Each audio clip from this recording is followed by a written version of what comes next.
नमस्कार विद्यार्थी मित्रांनो, क्लास 7th डे 37 वर्ग 7वा दिवस 37वा राज्य शैक्षणिक संशोधन व प्रशिक्षण परिषद महाराष्ट्र शासन यांच्या सौजन्याने आपण जो अभ्यासक्रम अभ्यासतोय विद्यार्थी मित्रांनो, त्याच्यामध्ये आज आपण अभ्यासणार आहोत सिंपल इंटरेस्ट. आता याच्यामध्ये आपल्याला बघा विद्यार्थी मित्रांनो, काही गणितं करायची आहेत व काही आपल्याला बँकेची काही माहिती आहे का तिच्यावर काही आपल्याला write the correct word in the blanks. Okay, आपल्याला काही रिकाम्या जागा भरायच्या आहे विद्यार्थी मित्रांनो. अतिशय सोपं आहे. बघूया आपण. The amount deposited in the bank or given by the bank to a borrower is called. आता जर बँकेत ठेवलेल्या किंवा बँकेकडून कर्जदारास दिलेल्या रकमेला काय म्हणतात विद्यार्थी मित्रांनो? अतिशय सोपं आहे. त्याला प्रिन्सिपल म्हणतात. मराठीमध्ये त्याला काय म्हणतात विद्यार्थी मित्रांनो? मुद्दल. काय म्हणतात? मुद्दल. ओके, मराठीवाल्यांनी मुद्दल लिहा. प्रिन्सिपल म्हणजे आपल्याला दिलेली रक्कम. ओके, आता बघा विद्यार्थी मित्रांनो, the rate of interest PCPA per cent per annum means the interest to be paid for each year for dash rupees. Okay विद्यार्थी मित्रांनो, आपण आता किती रुपयासाठी? प्रत्येक 100 रुपयासाठी विद्यार्थी मित्रांनो, लक्षात घ्या. 100 आपल्याला याच्यासाठी खूप उपयोगी येणार आहे. गणित जेव्हा सोडू ना, की आपल्याला पर सेंट पर ॲन्युअम 100 रुपयाला व्याज काढावं लागतं. ओके, मग ते एकूण मुद्दलवर व्याज काढतात विद्यार्थी मित्रांनो. बँकेचा नियम आहे हा. 100ला व्याज असतं. 10% म्हणजे काय? 100ला 10. 15% म्हणजे काय? 15% मीन्स 15/100. ओके, ही गोष्ट लक्षात ठेवा विद्यार्थी मित्रांनो. आपण जेव्हा आता पुढे गणित करू ना, तेव्हा तुम्हाला हे समजेल. पुढे बघा विद्यार्थी मित्रांनो, the period for which the amount deposited in the bank or taken from the bank is used is called. आता बँकेत ठेवलेली किंवा बँकेकडून घेतलेली रक्कम या कालावधी वापरल्यासाठी, आता जे आपण जो कालावधी वापरतो विद्यार्थी मित्रांनो, तिला आपण मुदत म्हणतो किंवा पिरियड. ओके विद्यार्थी मित्रांनो, त्याला काय म्हणतात? Period. The period for which amount, हे पिरियड याचं उत्तर इथंच दिलेलं आहे विद्यार्थी मित्रांनो, त्याला आपण काय म्हणतो? मुदत. या 3 रिकाम्या जागा आहेत विद्यार्थी मित्रांनो, काही असं अवघड नाही आहे. Ishwari deposited ₹50,000 in bank for 6 years. 6 वर्षासाठी ही मुदत झाली. म्हणजे काय झालं विद्यार्थी मित्रांनो? पिरियड. आणि 8 PCPA हा रेट झाला विद्यार्थी मित्रांनो. म्हणजे 8 PCPA, पिरियड आहे 6 इयर्स. ओके, आणि प्रिन्सिपल किती घेतलेली विद्यार्थी मित्रांनो? 50,000. एकक, दशक, शतक, हजार, 10,000. 50,000. ओके विद्यार्थी मित्रांनो, 50,000 रक्कम बँकेकडून 8 या रेटने 6 वर्षासाठी घेतली. ओके, म्हणजे त्याचं तुम्हाला फक्त लिहायचं होतं विद्यार्थी मित्रांनो. तुम्हाला प्रिन्सिपल आणि रेट आणि हे लिहिता येतं का? काही असं फार अवघड नाही. आता इथे Amit borrowed ₹98,000 from the bank for 4 years at ₹12 PCPA. Okay विद्यार्थी मित्रांनो, आता इथे बघा, आपल्याला तेच लिहायचं आहे पुन्हा. 98,000 रेट आहे विद्यार्थी मित्रांनो 12 PCPA. याचा अर्थ होतो विद्यार्थी मित्रांनो पर सेंट पर ॲन्युअम, दर साल दर शेकडा. ओके, पिरियड किती आहे विद्यार्थी मित्रांनो? 4 इयर्स. 4 इयर्स आहे. आता चला, एक गणित इथं सोडून दिलेलं आहे आणि आपल्याला गणितं दिलेले आहेत विद्यार्थी मित्रांनो. अतिशय सोपे गणितं दिलेले आहेत. बघा, आपण हे 2 पद्धतीने करू शकतो विद्यार्थी मित्रांनो. तुम्ही सूत्र, इंटरेस्टचं सूत्र हे पण वापरू शकतात. P/R इंटू प्रिन्सिपल गुणिले रेट गुणिले पिरियड म्हणजे काय विद्यार्थी मित्रांनो? Number of years, PRN. Okay, upon 100. आपण हे पण सूत्र वापरू शकतो, परंतु आपल्याला आपल्या पुस्तकामध्ये एका वेगळ्या पद्धतीने सांगितलेलं आहे आणि ती पद्धत अतिशय सोपी. आपण तिच्याने सोडवूया विद्यार्थी मित्रांनो. ओके, आता पहिलं बघा, what will be the interest for 1 year on ₹4,000 at 10 PCPA. आता एका वर्षासाठी हे वापरतोय विद्यार्थी मित्रांनो. मग आपण इथं लिहूया principal amount is equal to ₹4,000. Okay, period किती विद्यार्थी मित्रांनो?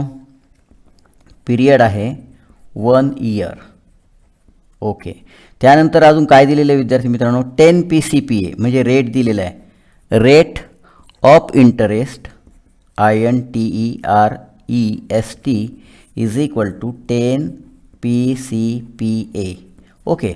आता पर्सेंट आहे विद्यार्थी मित्रांनो, म्हणजे याला आपण कसं लिहू शकतो, 100ला 10 याला आपण असं लिहायचं. ओके विद्यार्थी, आता आपलं आता खऱ्या अर्थाने गणित सुरू झालं. ओके, मग बघा विद्यार्थी मित्रांनो, समजा जर आपण प्रिन्सिपल अमाऊंट ₹400 आपण इथं जर लिहिलं विद्यार्थी मित्रांनो, की समजा इथं एक्स आहे असं धरूया आपण. काय धरू, की प्रिन्सिपल अमाऊंट ₹800 बी रुपीज आपलं लेट आपण एक्स पकडूया, एक्स मानूया. ओके विद्यार्थी मित्रांनो, प्रिन्सिपल आपण ₹400 आहे आणि इंटरेस्ट ऑन प्रिन्सिपल इथं लिहू एक वाक्य, इंटरेस्ट इथं न लिहिता आपण खाली लिहू INTEREST, इंटरेस्ट ऑन प्रिन्सिपल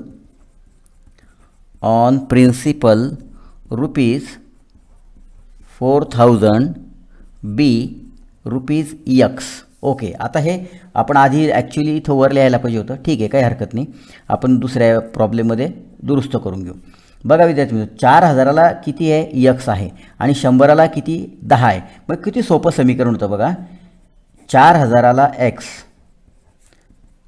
100ला किती आहे विद्यार्थी मित्रांनो दिलेलं, 10 दिलेलं आहे का. ओके, 10 दिलेलं आहे, 100ला 10. आता हे झालं विद्यार्थी मित्रांनो समीकरण. अतिशय सोपं आहे, बिलकुल काही नाही. 4000ला एक्स, 100ला 10, क्रॉस मल्टिप्लिकेशन करूया. एक्स इंटू 100 आपण पुस्तकातली मेथड यूज करतो विद्यार्थी मित्रांनो, आणि 4. आता क्रॉस मल्टिप्लिकेशन केल्यानंतर इकडे जे मल्टिप्लाय आहे तिकडे डिवाईड बाय जातील.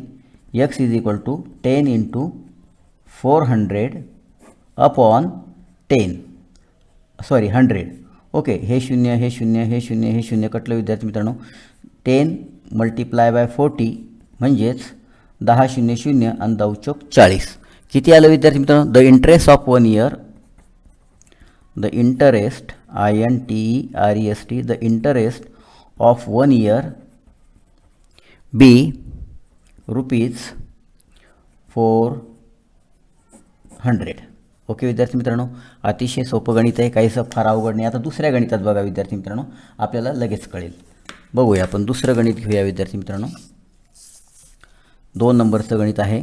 Raosaheb took a loan for ₹35,000 from the bank if the interest rate is 12%. मग आता लिहूया विद्यार्थी मित्रांनो, इथं आपण प्रिन्सिपल अमाऊंट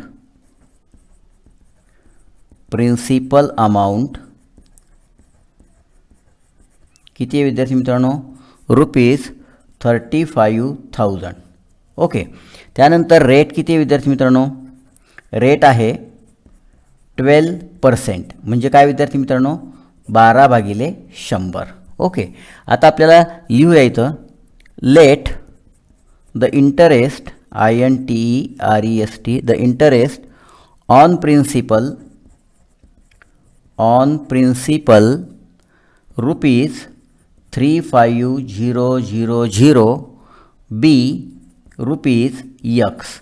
म्हणजे लेट इंटरेस्ट ऑन 35,000वर ₹x हे व्याज आहे असं आपण मानूया. आणि इंटरेस्ट लगेच खाली लिहायचं हे वाक्य, हे 2 वाक्य लिहायचेच विद्यार्थी मित्रांनो, अतिशय सोपं आहे बघा. Interest INTEREST, interest on principal ₹100 is 12. 10 का विद्यार्थी मित्रांनो, आपलं 12 का बरं, 100ला 12, तुम्हाला 12% 100ला व्याज देत आहे. मग आता बघा आपण की 35,000ला x रुपये आपल्याला व्याज आहे आणि 100 रुपयाला 12 आहे. झालं समीकरण तयार. धिस इज अ इक्वेशन, हे सगळ्यात सोपं इक्वेशन. मग x into 100 is equal to 12 into 35,000. Okay विद्यार्थी मित्रांनो, बघा x is equal to 12 into 35,000 upon 100.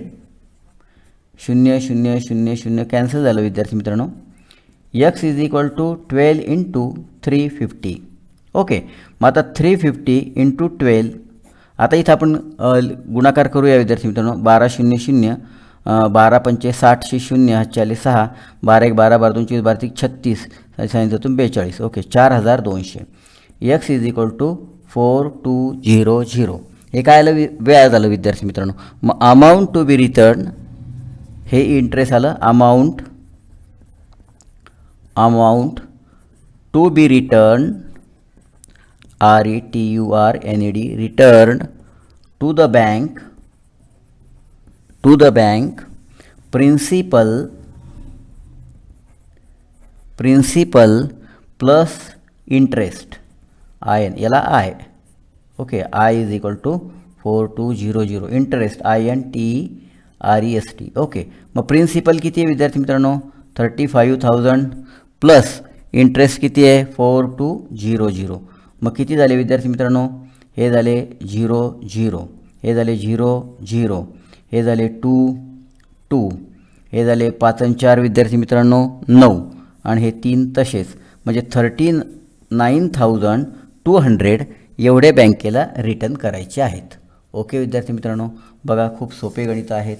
थोडंसं तुम्हाला अवघड वाटत असेल पण 2 वेळा बघितल्यानंतर किंवा समजून घेतल्यानंतर तुम्ही पुस्तकातही बघू शकतात विद्यार्थी मित्रांनो सोडवून दिलेले आहेत. पुढचं गणित आहे विद्यार्थी मित्रांनो क्वेश्चन नंबर 3.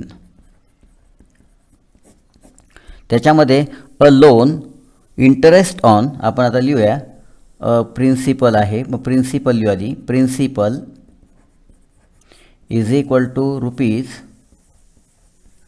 त्यानंतर रेट काय विद्यार्थी मित्रांनो रेट आहे 9 PCPA म्हणजेच 9/100 ओके. त्यानंतर how much will he get back after 1 year okay विद्यार्थी मित्रांनो मग लिहूया interest INTEREST interest on principal rupees 8,000 B rupees X मुद्दलला X रुपये इंटरेस्ट पकडायचा आणि 100ला दिलेलं असतं 9 दिलेले असेल 12 दिलेले असेल 10 दिलेले असेल बस याच्या 8,000 प्रिन्सिपल खाली ठेवायचं वर X पकडलेलं ठेवायचं इज इक्वल टू 100 आणि 9/100 10/100 जे जो रेट दिलेला आहे त्याप्रमाणे ओके.